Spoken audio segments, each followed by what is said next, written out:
The cold metal chair felt too small for Taemin's large body. His 4 arms rested on the table in front of him, and his blue skin looked pale under the bright lights of the interview room.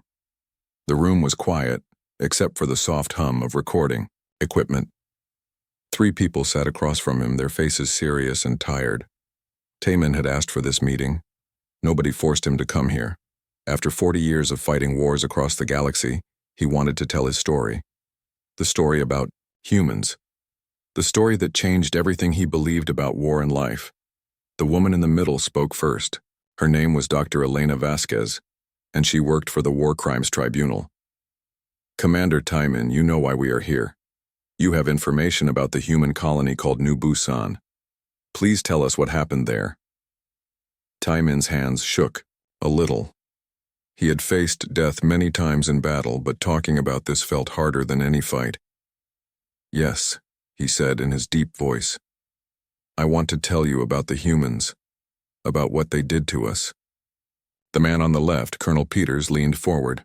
What they did to you? Our records show that your forces attacked their planet. You were the invaders. Yes, we attacked, Taemin said slowly.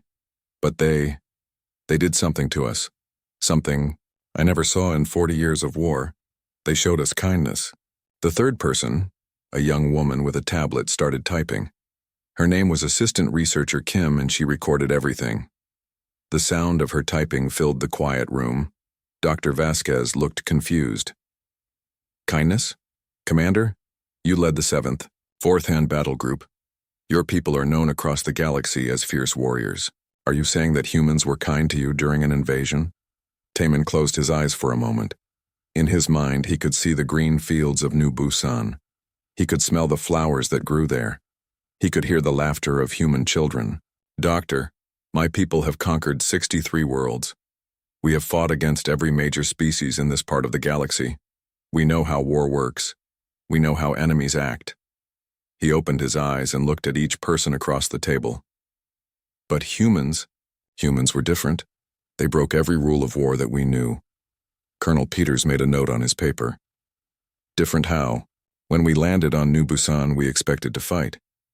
We brought 10,000 soldiers, we had heavy weapons, battleships, and war machines. We were ready for anything. Taemin paused and took a deep breath. We were not ready for a dinner invitation.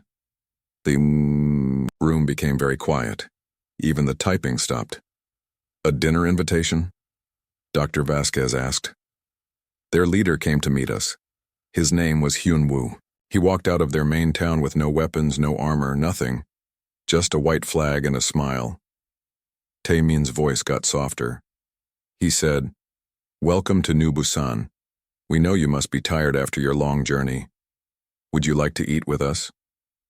Assistant Researcher Kim looked up from her tablet. And what did you do? I thought it was a trick. In my experience, only 2 things happen when you invade a world. Either the people fight you or they run away. They don't invite you for dinner. Taemin shifted in his chair. I told my soldiers to be ready for an attack. I thought the humans were planning something. But they weren't, Dr. Vasquez said. It wasn't a question. No. They brought tables outside. Real wooden tables with white cloths. They brought food. More food than I had ever seen in one place. Bread, fruits, vegetables, meat cooked in ways I didn't recognize. And they brought their families. Taemin remembered that first day clearly. The humans had worked together to set up the meal. Children helped carry plates. Old people brought chairs.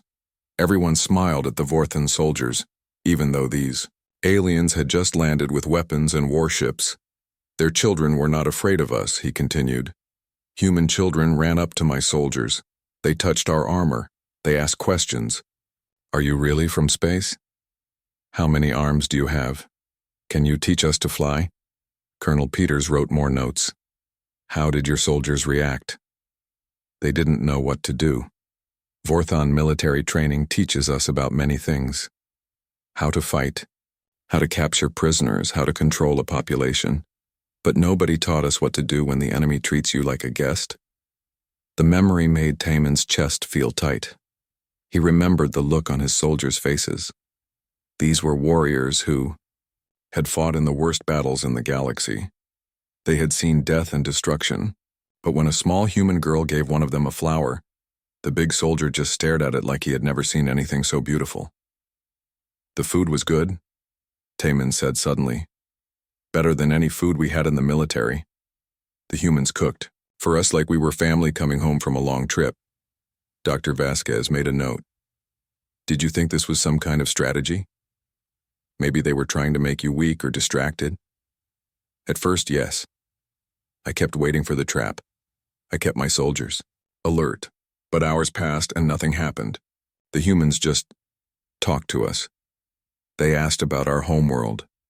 They told us about their farms and their families. They showed us pictures of their children and their pets. He paused and looked at his hands. His blue skin looked darker in some places, old scars from battles long ago. There was a woman named So Young. She was a teacher at their school. She sat next to me during the meal and asked about Vorthan history. Not our military history, our culture, our art, our music. She wanted to know what we did when we weren't fighting wars. And what did you tell her? Assistant researcher Kim asked. I couldn't answer her. I realized that I didn't remember what my people did when we weren't fighting. War was all we knew. War was all I knew. Taemin's voice got very quiet. But she talked about human culture, about their books and their songs, about how they made beautiful things just because they wanted to make the world more beautiful. The interview room felt different now. The bright lights seemed softer. The cold air felt warmer. Dr. Vasquez looked at her colleagues, then back at Taemin. Commander, what happened after that first day? Taemin lifted his head. His eyes looked sad and far away. That was just the beginning, Doctor. That was just the first time the humans showed us something we had never seen before. What happened next? What happened next changed everything. The next morning came too early for Taemin. He had not slept well. His mind kept thinking about the dinner, about the strange way the humans acted. When he looked out of his command tent, he saw something that made him stop and stare. Human children were playing near his soldiers' camp. They were running around, laughing and shouting. Some of his warriors were watching them with confused faces. One small boy with dark hair was trying to climb on a Vorthan battle vehicle. Instead of stopping him, the soldier who owned the vehicle was helping him climb up. Sir? His second-in-command, Lieutenant Kolvar, came up beside him.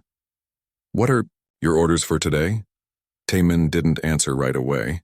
He kept watching the children play. In all his years of war, he had never seen anything like this. Enemy populations always feared invading armies. They hid their children. They built walls. They prepared to fight or run. Sir? Kolvar asked again. Set up a perimeter. Taemin said finally. But tell the soldiers to be careful around the civilians, especially the children. Kolvar looked surprised.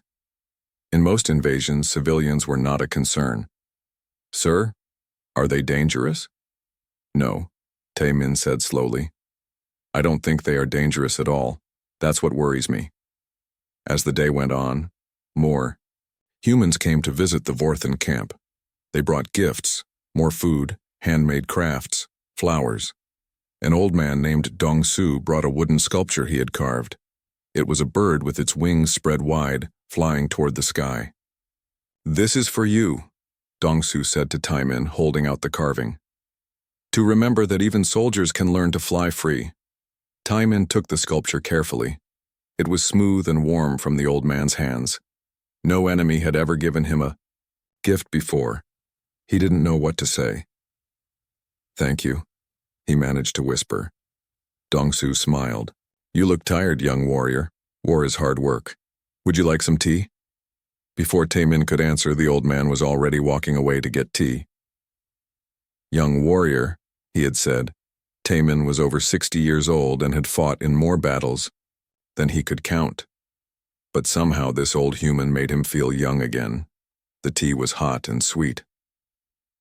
Dong-Su sat with Taemin outside the command tent, not talking much, just watching the sky. Other humans came and went. A woman named Ji-hee brought books written in human languages and tried to teach Vorthan soldiers how to read the strange symbols. A man named Wu Jin showed them pictures of human machines and asked questions about Vorthon technology.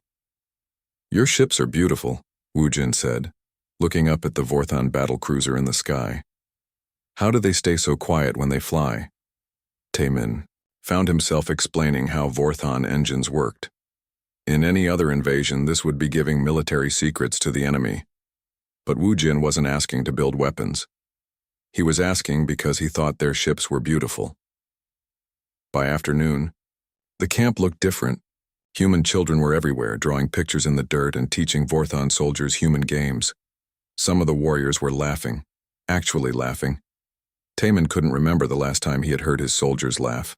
A little girl, named Nari, maybe 8 years old, came up to him carrying a box of colored papers.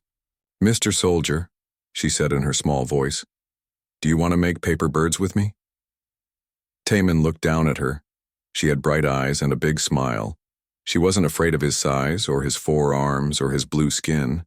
She just saw someone she wanted to play with. "I don't know how," he said. "That's okay, I can teach you, it's easy."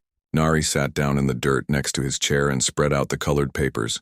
"First, you pick your favorite color." Taemin looked at the papers. There were many colors: red, blue, yellow, green, purple.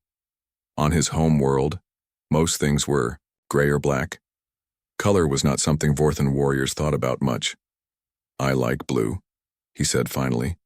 "Blue is pretty, like your skin." Nari handed him a blue paper. "Now we fold it like this." For the next hour, Taemin learned to make paper birds. His big hands were clumsy at first, but Nari was patient. She showed him each fold slowly and smiled when he got it right. "Look," she said when they finished, "you made a bird." The paper bird was not perfect, but it looked like it could fly. Nari took it and threw it gently into the air.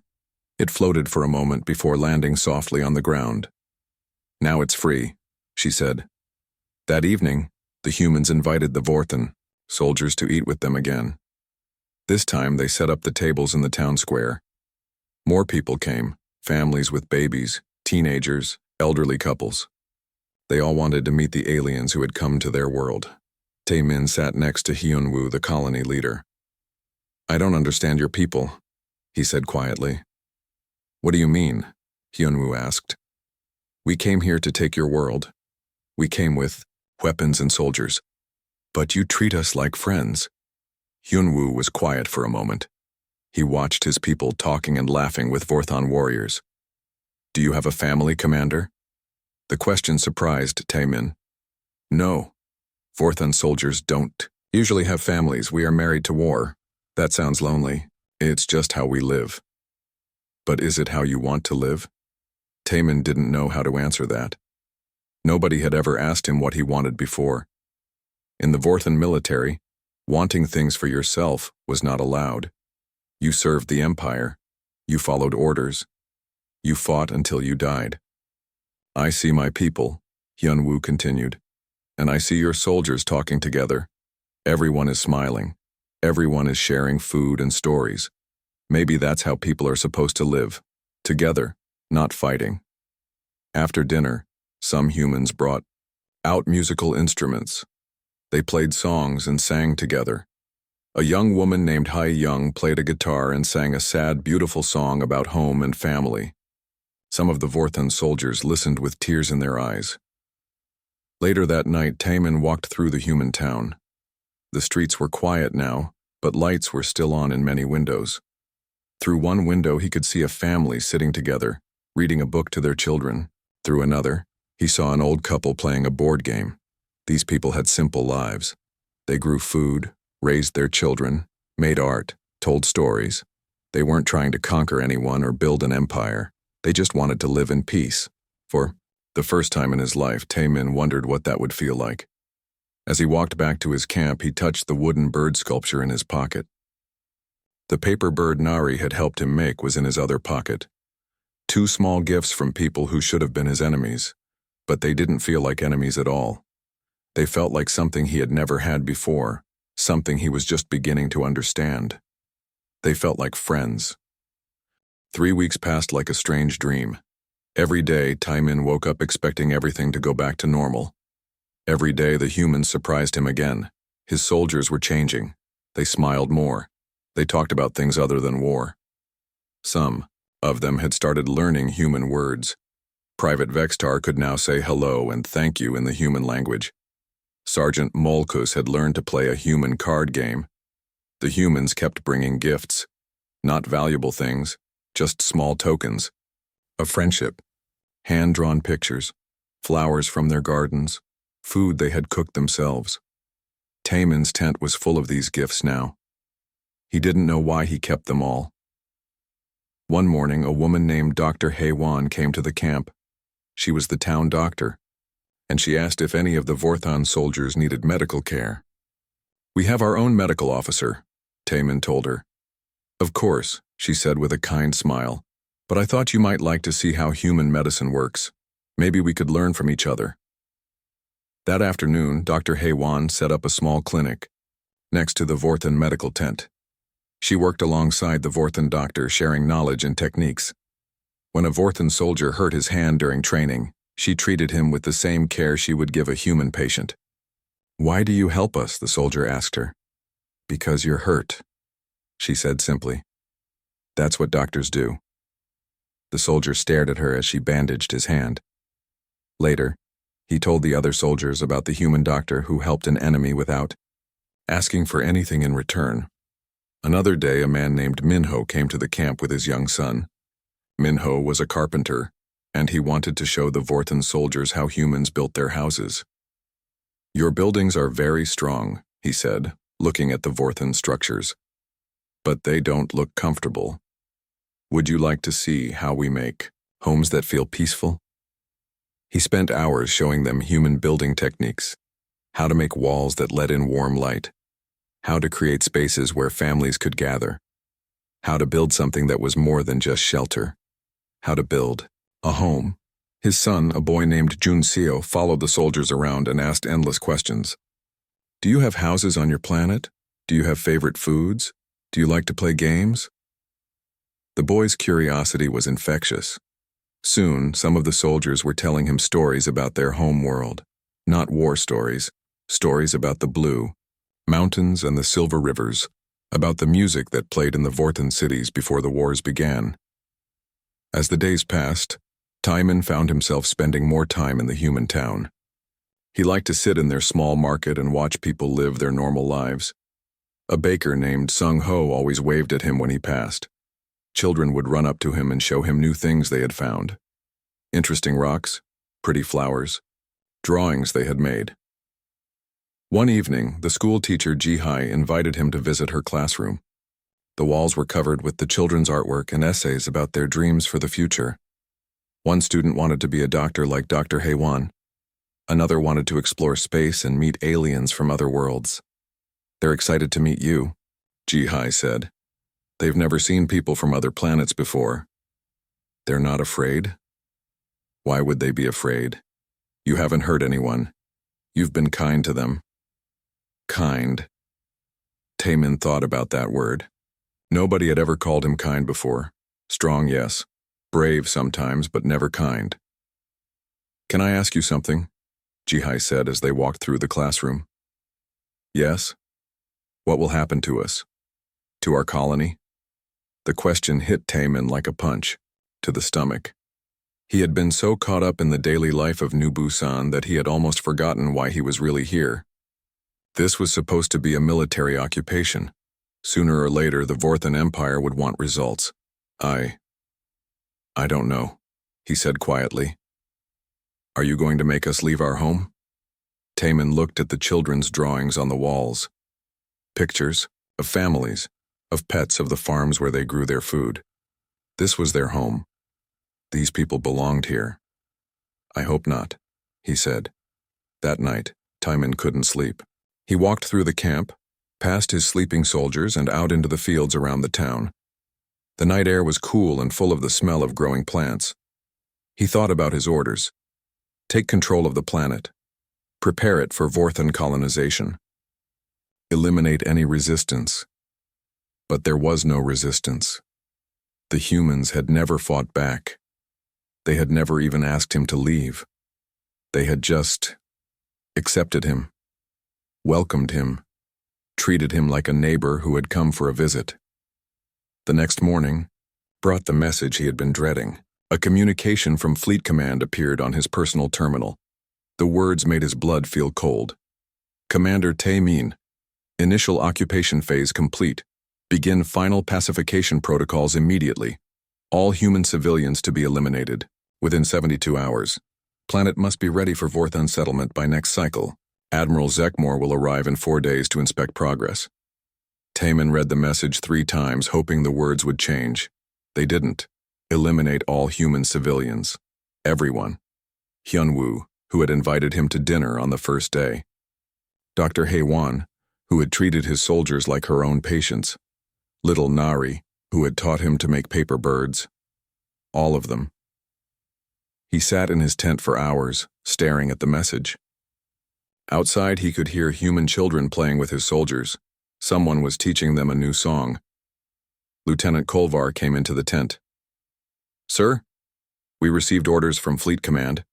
Are we moving to the next phase?" Taemin looked up at his second in command. Kolvar was a good soldier. He followed orders without question. He would carry out the elimination protocol without hesitation. "Give me some time," Taemin said. "Sir, I need to think about our strategy. Make sure we do this right." Kolvar nodded and left. Taemin was alone with the terrible message on his screen. Outside his tent, he could hear Sung-ho the baker calling to his soldiers, inviting them to try fresh bread. He could hear children laughing as they played games. He could hear the normal sounds of people living their lives, completely unaware that they had 3 days left to live.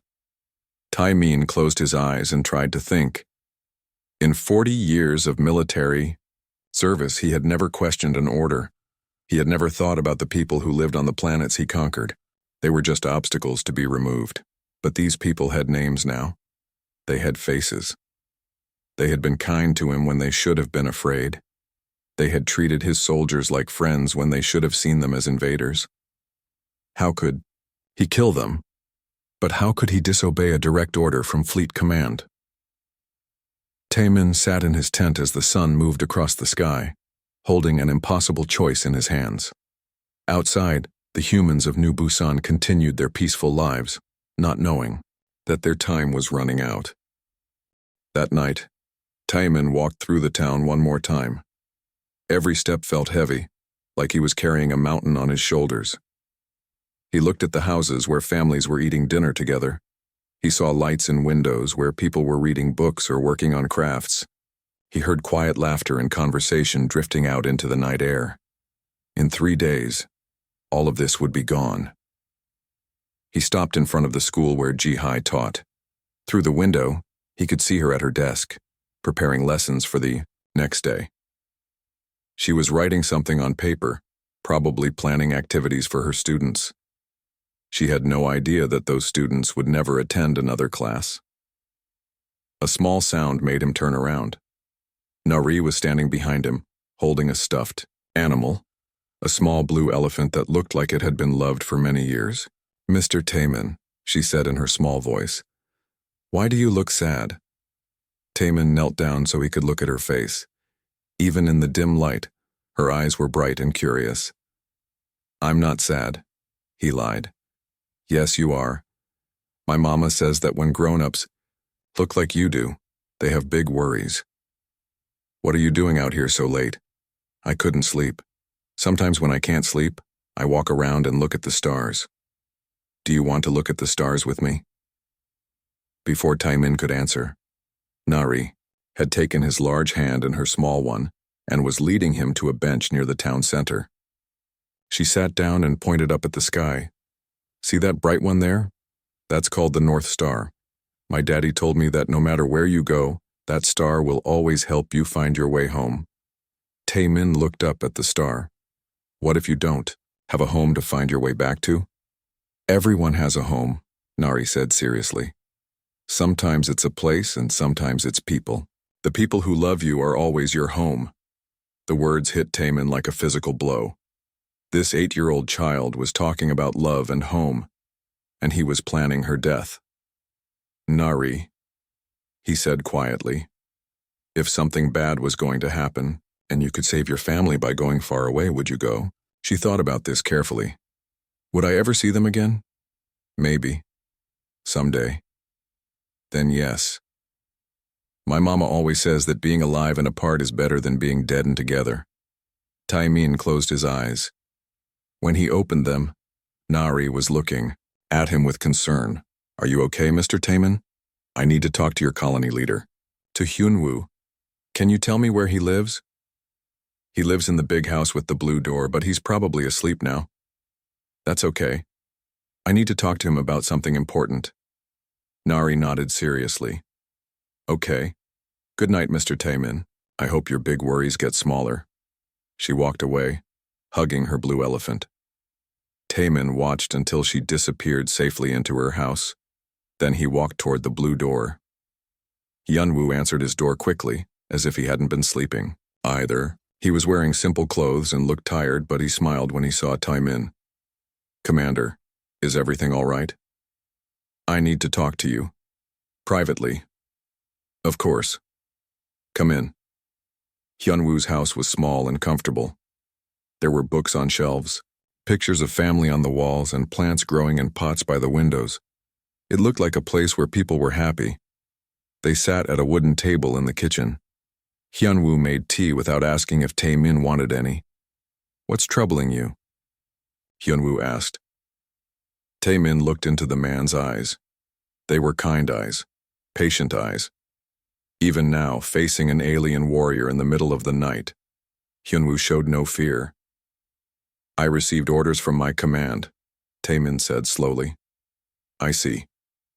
In 3 days, a Vorthon admiral will arrive to inspect this planet. And? Taimin's hands were shaking.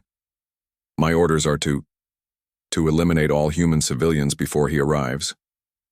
Hyunwoo was quiet for a long moment. He sipped his tea and looked out the window at his sleeping town. All of us? He asked finally. Yes. Including the children? Yes. Hyunwoo nodded slowly. I see. And you came to tell me this because I can't do it. The words came out in a rush. I can't kill your people. You've shown us nothing but kindness. You've treated my soldiers like family. I can't repay that with murder. So what are you suggesting? You need to leave. Tonight. All of you. There are transport ships in the outer settlements that can take you to the frontier worlds. If you're gone when the admiral arrives, I can tell him you fled during the night. Hyunwoo set down his teacup. And what will happen to you? The question surprised Taimin. What do you mean? If we're gone, and you have no civilians to show the admiral, what will be your punishment? That doesn't matter. It matters to me. You're risking your career, maybe your life, to save people you've known for 3 weeks. Why? Taimin thought about the question. Why was he doing this? It went against everything he had been trained to do. It went against 40 years of following orders without question. Because you're good people, he said finally. Because you showed us something I didn't know existed. Because... He struggled to find the words. Because when I look at your children, I remember what it feels like to hope for something better than war. Hyunwoo reached across the table and put his hand on Taimin's arm. The touch was gentle, comforting. Thank you, he said simply. You need to start evacuating immediately. Can you spread the word quietly? Yes, we have emergency plans, but... Hyunwoo paused. Not everyone will want to leave. What do you mean? Some of our people are too old or sick to travel. Others will refuse to abandon their homes. This is the only life they've ever known. Taimin felt his heart sink. Then what can we do? We save who we can save, and we accept that we can't save everyone. Over the next 2 days, Taimin watched the quiet evacuation begin. Families packed small bags and left in the night, heading for hidden transport ships. But Hyunwoo had been right. Not everyone would go. Elder Jin Ai, who was 93 years old, refused to leave her garden. I planted these flowers 60 years ago, she told her family. I'm not going to abandon them now. A family named the Kims Parents Seung-ho and Young Mi with their daughter Nari also chose to stay. "This is our home," Young Mi said when Taemin begged them to leave. "Our grandparents are buried here.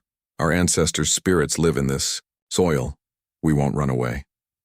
"But they'll kill you," Taemin said desperately.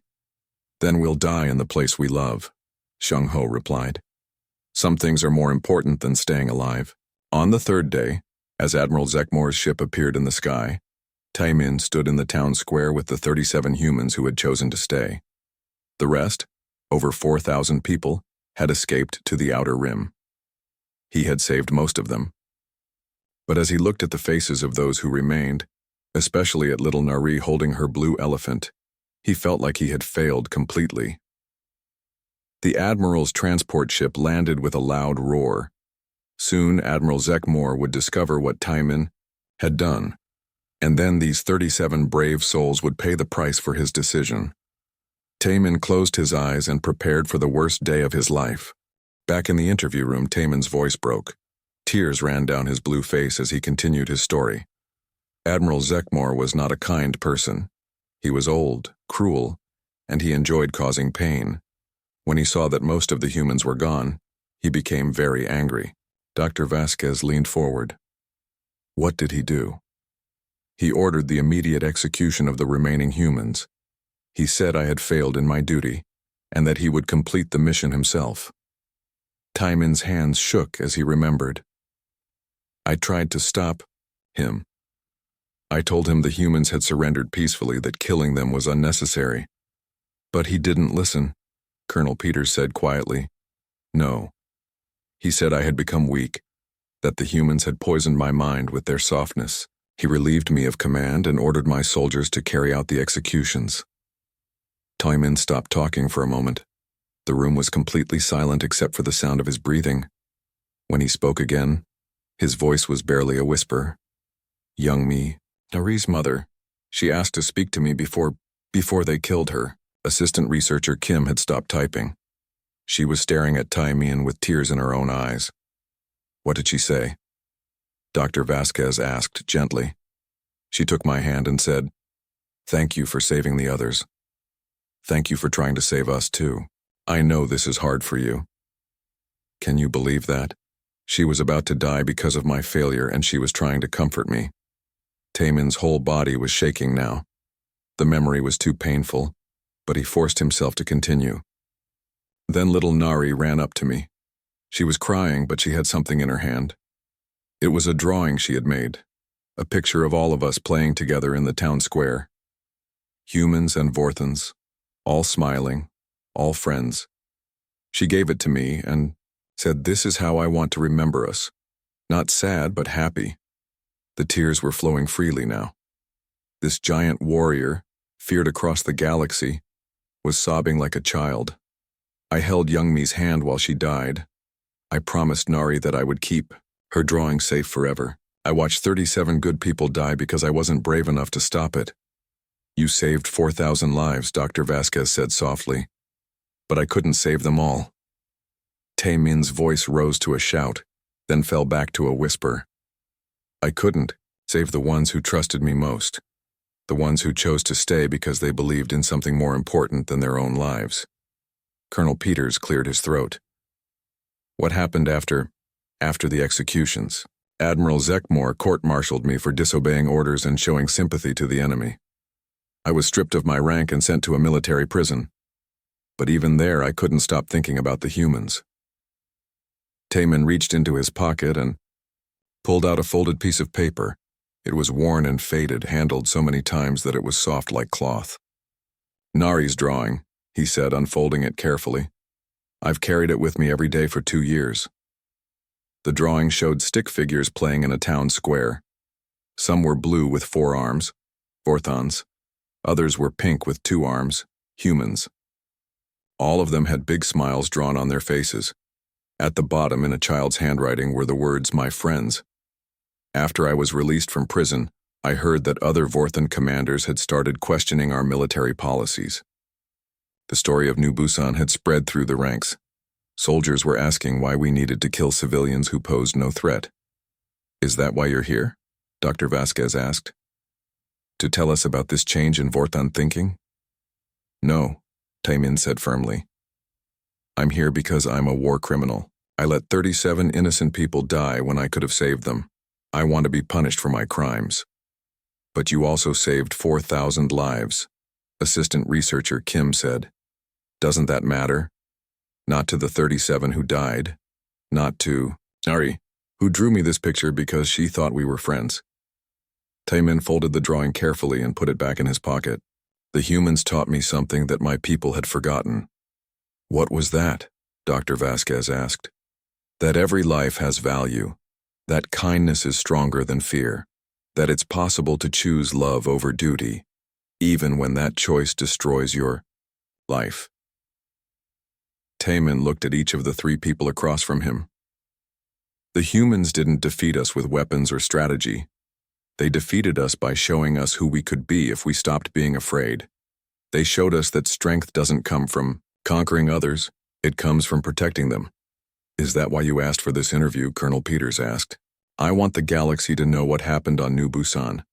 I want them to know that there were humans who chose to stay in their homes rather than run away, because they believed their land was worth dying for. I want them to know that there were humans who forgave their enemies even as those enemies killed them. Taemin stood up slowly. His large frame cast a shadow across the table. And I want them to know that kindness is not weakness. The humans of New Busan were the strongest people I have ever met. They changed the heart of a warrior who had known nothing but war for 40 years. If they could do that. He paused, looking out the window at the stars. If they could do that, then maybe there's hope for peace in this galaxy. Dr. Vasquez stood up as well. Commander Taemin, this tribunal will consider everything you've told us. Your testimony will be part of the official record. Thank you. As Iwan. The guards came to escort him back to his cell. Taemin turned around one more time. Doctor? Yes? The humans who escaped New Busan? Do you know what happened to them? Dr. Vasquez smiled sadly. They founded a new colony on a world called Haven. It's become a refuge for people of all species who are fleeing from war. They call it a place where everyone is welcome, where everyone is treated with kindness. Taemin closed his eyes and smiled for the first time since the interview began. That sounds like something they would do, he said. As the door closed behind him, Taemin touched the drawing in his pocket one more time. Nari's gift, her picture of friendship between enemies, would go with him wherever his future led. It would remind him that even in the darkest times, even in the middle of war, people could choose to be kind, and sometimes that kindness could change the universe. The interview room was quiet now, but the three investigators sat still for a long time, thinking about what they had heard. Outside the window, the stars continued to shine, the same stars that had watched over New Busan during those 3 brief weeks when humans and aliens had lived together in peace. Somewhere among those stars, the survivors of New Busan were building a new life, still choosing kindness over fear. And somewhere else, other warriors might be learning that there was a different way to be strong. The galaxy was a big place, full of war and pain, but it was also full of people like the humans of New Busan, people who believed that love was stronger than hate, that hope was stronger than despair. Maybe that was enough to change everything, maybe it already had.